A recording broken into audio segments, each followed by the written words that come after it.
Hi, Lindsay. This is Leanne Daughtry, and I am going to show you how to do your lab reports.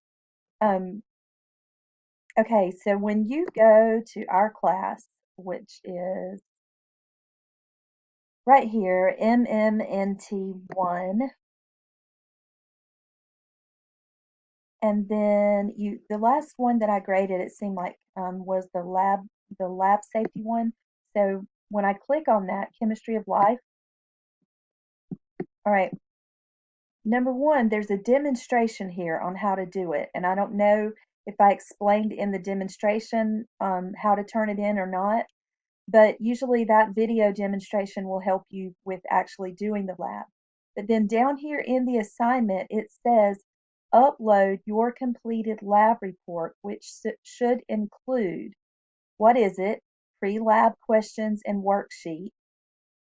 Um, and then experiment 1, tables 2 and 3 and post-lab questions, a photograph that clearly shows you in your lab setup after you've completed the experiment, and you did everything except there's no pre-lab or post-lab questions. So let me show you how to get to those. All right, above the assignment for every lab, there is the link to the lab, and I don't really know what you're doing exactly, but this is how you do it. So here's the link to the lab. You're going to go through and you're going to do this online stuff because it gives you a lot of good information. Read the information, go through it, click next. Um, There'll be a knowledge check and you might have to answer a question. Gloves should be worn at all times during an experiment, including when you use your computer to take notes.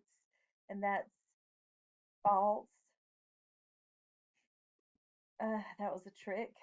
I wasn't even sure about that one, but anyway, you just keep going through every section, read through it because it has really important information. And I'm not going to keep going through this stuff, but the part that you turn in is the assignments and procedures. If you can see over here on the left, I'm at the very bottom left, and I'm going to click on assignments and procedures.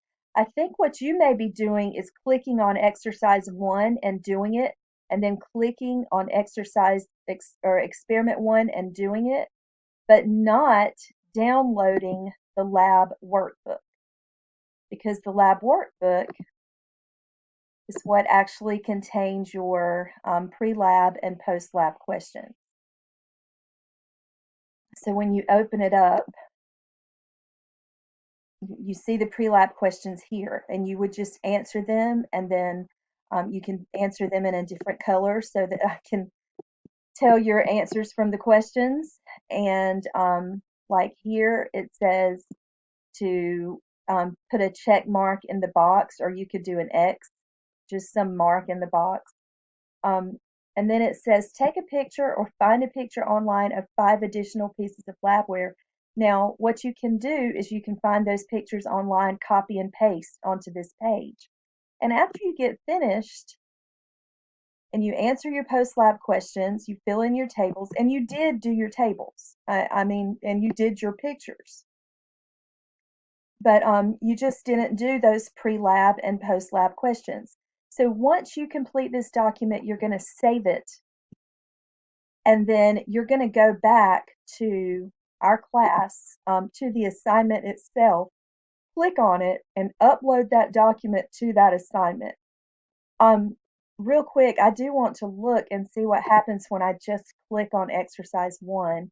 Yeah, see, I think this is what you're doing because you just turned in that page, and then